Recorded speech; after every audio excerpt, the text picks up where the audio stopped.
Je voulais qu'on commence notre émission par les dessins de Charlie. Et la question qu'on se pose, c'est est-ce qu'on peut être Charlie tout en critiquant Charlie?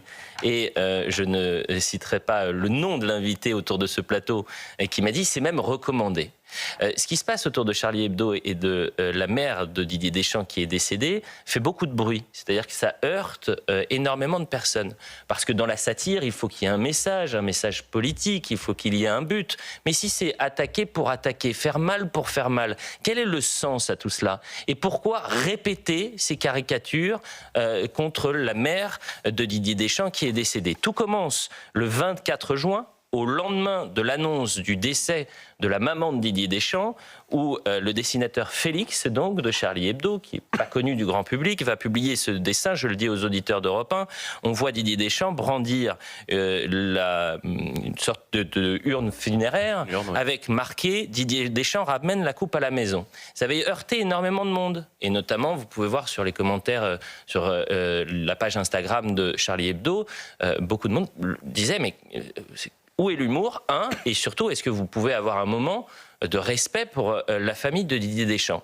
Visiblement, ça n'a pas plu au dessinateur. C'est-à-dire que peut-être qu'il n'a pas supporté la critique, puisque quelques jours plus tard seulement, nouveau dessin de ce même dessinateur, où là, il va faire un dessin d'enfant en disant « Enfin un dessin sur la mort de la mort de la mère de Didier Deschamps qui ne choque personne. » Ok. Et puis, rebelote une troisième fois, c'était il y a 48 heures, après la rencontre France-Espagne, où là, on voit donc le cercueil ouvert avec la mère de Didier Deschamps qui est grimée avec un texte « Je préfère encore être morte plutôt que de voir ça ».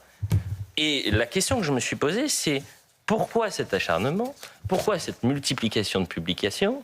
Est-ce que c'est parce que des gens ont osé critiquer le dessinateur qu'il poursuit aujourd'hui ses dessins sur la mère de Didier Deschamps? Où est la limite dans la satire? Surtout que là, je ne vois pas le message politique. Et je voulais vous soumettre ces trois dessins et savoir ce que vous en pensiez. On peut être Charlie tout en critiquant Charlie Hebdo. La liberté d'expression, c'est aussi de pouvoir dire mais ces dessins, ne sont pas forcément drôle, il faut du talent, ou alors, au contraire, vous pouvez vous les trouver drôles. Georges Fenech, quel regard vous portez sur ces dessins? D'abord, je précise que je suis un défenseur de Charlie Hebdo. J'ai présidé la commission d'enquête, d'ailleurs, sur les attentats. Mais là, ça me donne la nausée. Vous me demandez à moi, je vous réponds, ça me donne la nausée. On ne s'attaque pas, comme ça, à la mémoire d'une mère. Moi, je me sens plus Didier Deschamps que Charlie Hebdo aujourd'hui. Pour ceux qui ont vécu ce que c'est que la perte d'une maman, voir cette douleur s'afficher comme ça n'a aucun message politique, c'est inutile, c'est vraiment, c'est ignoble. Voilà, je vous le dis, et je pense beaucoup à Didier Deschamps en ce moment. André Valigny, l'homme de gauche que vous êtes, quel regard il porte sur ces dessins? Je disais, souvent Charlie Hebdo, il y a un message politique, il y a une satire, mais pensée, finement pensée. Là, on parle juste de la mère de Didier Deschamps, qui n'a rien à voir dans tout ça, qui est juste décédée. André Valigny, est-ce que ça vous heurte? Est-ce que finalement ce n'est pas une erreur que d'en parler, parce que c'est aussi mettre la lumière sur un dessinateur qui peut-être n'en méritait pas autant, André Valigny? Peut-être qu'il cherchait ça. Vous m'avez enlevé de la bouche ce que je voulais dire, à savoir que je trouve que la meilleure façon de réagir à cette indignité, le mot est fort, mais à ce mauvais goût achevé et indécent, c'est de ne pas en parler. Je suis heurté, comme Georges Fenech, par ces dessins. D'ailleurs, je vais vous dire une chose. Vous avez rappelé que j'étais de gauche. Je vous remercie. Parfois on doute. Non, mais j'ai rarement apprécié Charlie Hebdo. Je ne l'ai jamais acheté. Je suis un fidèle du Canard enchaîné. Charlie Hebdo, j'ai toujours un peu de mal, parce que c'est souvent de très mauvais goût. Pour autant, évidemment, comme Georges, je suis Charlie et ils ont le droit d'écrire ce qu'ils veulent et de dire ce qu'ils veulent et de passer ce qu'ils veulent sur leur journal. Mais là, vraiment, ils ont dépassé les bornes. Et j'ai commencé par ça. Oui. On peut évidemment être Charlie tout en critiquant Charlie. Oui. On peut être pour la liberté d'expression, mais ne pas supporter ces caricatures. Et surtout, c'est la question du talent. C'est normalement. Goût. Vous dites un mauvais goût. Partout, Elliot, Jules Torres, vous dites quoi? Il y a des nuls partout. Bah évidemment. Dans les caricatures. Je suis le premier concerné. C'est ça que vous voulez dire? Absolument pas. Jules Torres, merci. C'est sympa ce vendredi matin. Vous êtes un amour. Juste, c'est vrai que c'est intéressant puisque généralement, on dit que la génération offensée, c'est la génération Z. Et moi, ce dessin, bon, objectivement, les deux premiers, je les trouve, bon, même s'ils sont évidemment déplacés, si on se met du point de vue de Didier Deschamps, évidemment, il vient de perdre sa mère, et sans doute, je suis le moins choqué et heurté de ce plateau, parce que n'ai-je pas connu autant de drames personnels que les gens autour de ce plateau. Mais moi, ils m'ont pas choqué. Je trouve que ça fait partie de la caricature. Il n'y a pas forcément de message politique derrière toutes les caricatures. On a pensé cela parce qu'évidemment, on a été confronté ces dernières années à des caricatures et à des drames, et je pense notamment à l'attentat de Charlie Hebdo, parce qu'ils ont été tués au nom de caricatures qui avait justement un message politique, notamment contre les islamistes. Mais quand on ouvre Charlie Hebdo, et moi je suis pas particulièrement fan de Charlie Hebdo, je pense que parfois ils ont manqué un petit peu de courage, notamment en s'en prenant à certaines religions, mais en nous oubliant d'autres.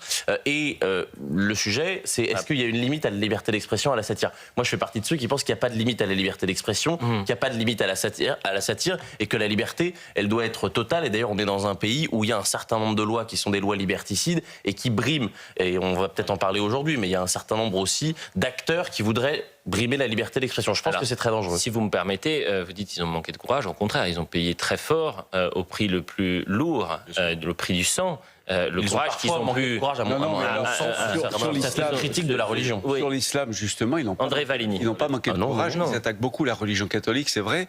Mais sur l'islam, ils n'ont pas manqué de courage. Ils ont même fait un dessin que moi j'avais trouvé très drôle, pour le coup. C'est envoyer Allah qui disait « c'est dur d'être aimé par des cons ». Oui, mais c'était après, au lendemain, c'était au lendemain de l'attentat de Charlie Hebdo. Mais là, si vous voulez, la répétition des dessins, vous avez un premier dessin qui fait polémique. Je l'ai interprété comme ça, peut-être que je me trompe. Quelques jours plus tard, le dessinateur se moque de ceux qui ont été heurtés par ce dessin. Et il en remet une couche au moment de la défaite de France-Espagne, toujours en mettant en avant la défunte mère de Didier Deschamps, Arnaud Benedetti. On dépasse le cadre, pardonnez-moi, de la satire. Là. Disait Jules, c'est-à-dire, on ne peut pas dire qu'ils aient manqué de courage, et je partage ce que dit André Valini. Ils font partie des premiers à avoir dénoncé de manière claire, nette, précise, et en sachant qu'ils prenaient des risques, l'islamisme.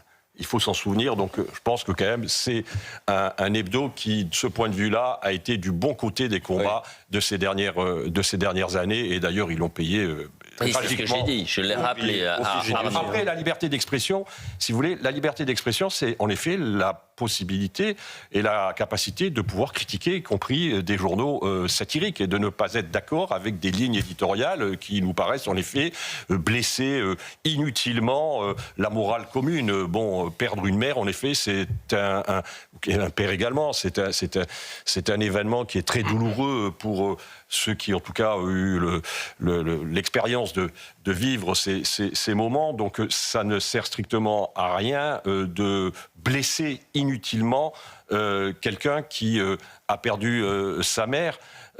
Après, est-ce qu'il y a un message politique? Moi, je pense que le message, qu'est-ce qu'il est derrière? Le message, il est de dire, de toute façon, vos critiques n'ont pas finalement de prise sur nous, exactement. En l'occurrence. C'est comme ça que je l'ai vu. De toute façon, plus vous nous critiquerez, plus on va continuer. Plus on va continuer. Après, je pense que le meilleur moyen, c'est finalement, me semble-t-il, mais c'est personnel, ce que je vous dis là, c'est de ne pas en parler.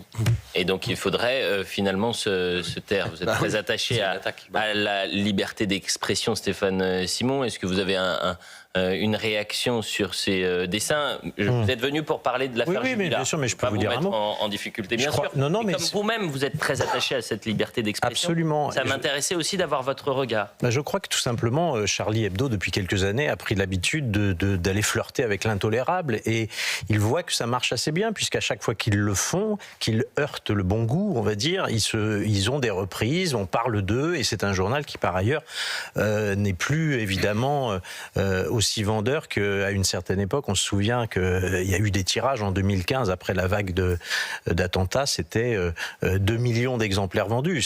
On n'est plus du tout dans ces eaux-là. Donc il faut bien relancer, je dirais, régulièrement la machine à buzz, et c'est ce que fait Charlie. Je pense que s'il y a 3 dessins, c'est parce que le premier a fait beaucoup parler. Exactement, Stéphane Simon. Et puis après, il faut se souvenir quand même que Baudelaire avait une phrase qui était assez jolie. Il disait, il y a quelque chose de bien dans le mauvais goût, c'est ce goût aristocratique de déplaire. Et de ce point de vue-là, Charlie Hebdo déplaît depuis tant et tant d'années, et il ne ménage personne. Effectivement, ils ont cognaient peut-être un peu plus fort sur la religion catholique que sur l'islam, mais d'une manière générale, on ne peut pas dire qu'ils aient épargné grand monde, y compris notre film que l'on a sorti il y a peu de temps, L'Abandon, qui parlait de l'affaire Samuel Paty. Eh bien, ça ne leur a pas plu, ils nous ont démontés. Voilà. Donc ce qui veut dire qu'ils respectent absolument rien, y compris le combat contre l'islamisme. J'entends, mais pardonnez-moi, je ne vois pas... vous savez, il y avait eu aussi cette caricature sur les morts de Grand Montana, qui avait été là aussi heurtante pour bon nombre de personnes. Lorsqu'il y a un message politique, lorsqu'il y a un lien avec une personnalité qui est active dans la vie médiatique, politique, sociale française, j'entends. Mais là, on parle simplement de la mère, défunte mère, du sélectionneur de l'équipe de France. Ça veut dire que maintenant, on peut tout se permettre. Mais ça dit peut-être, et là vraiment on prend un peu de hauteur, ça dit aussi peut-être du rapport à la mort et à la vie qu'on a dans notre société. C'est peut-être, normalement, vous avez un temps... on vient de décence qui accélère la mort. C'est pour ça que je vous dis que peut-être que si peu ont été vont parler ce matin, c'est parce que finalement c'est passé dans le commun, la norme. C'est pas si grave. Voilà ce qu'on pouvait dire. Et effectivement, on en a parlé en longueur. Je trouvais que c'était intéressant aussi de parler de la liberté d'expression et la liberté d'être Charlie, c'est aussi la liberté de dire à Charlie quand on considère qu'ils vont trop loin.